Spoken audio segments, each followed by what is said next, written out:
One of the strongest teams in the West is the LA Clippers with the number of great players they have acquired. Their chances for next year are sure to be significantly boosted. Last season, the Clippers ended up as the 5th seed in the West with a record of 50 wins and 32 losses, tied with the 3rd and 4th seeds, the Lakers and Nuggets. Their regular season ending was impressive, finishing 18-3 in their final 21 games. Thus, from the play-in spots, they suddenly rose to the playoffs as the 5th seed and went straight into the playoffs. When healthy and locked in, the Clippers are truly one of the best teams in the league. And for next season, the Clips are expected to get even stronger.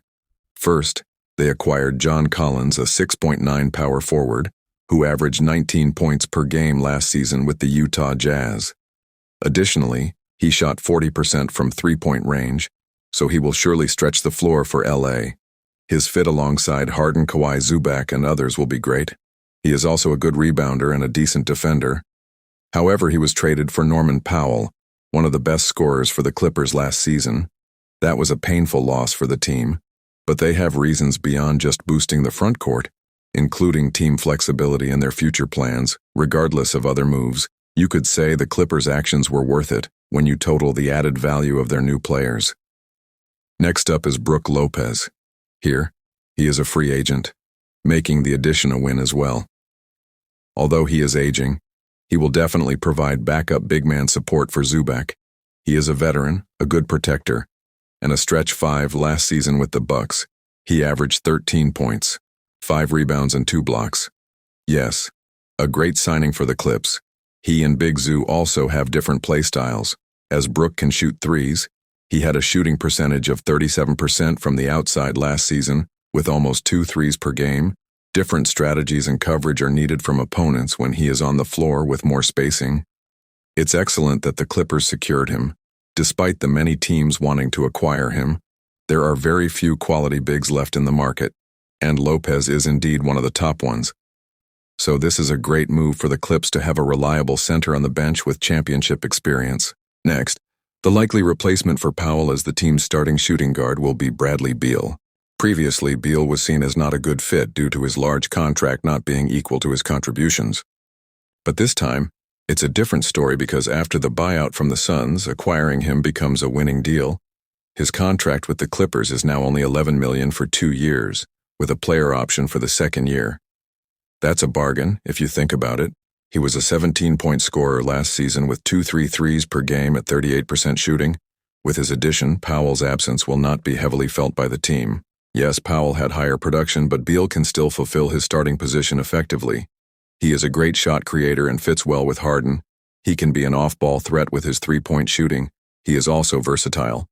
Therefore, overall, given the discount the Clippers got for his quality, it is undoubtedly a fantastic pickup to boost their campaign next year. Now let's move on to the projected starting 5 of the LA Clippers: James Harden, Bradley Beal, Kawhi, Leonard, John Collins, and Zubac. Star-studded, right? And the bench is also deep. There are Brook Lopez, Bogdan Bogdanović, Derrick Jones Jr., Nick Batum, and Chris Dunn. It is evident that they have more moves planned this offseason to further improve the roster. But even now, one can already say they are strong.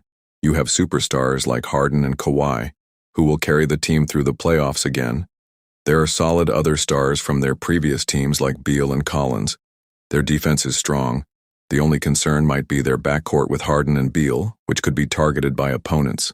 We'll see how Tyronn Lue manages this with his combinations, cross-matching, or whatever. The remaining team mostly consists of good defenders. In fact, the Clippers rank top 3 in defensive ratings, primarily due to their key defensive players, such as Derrick Jones, Kawhi, Zubac, and others.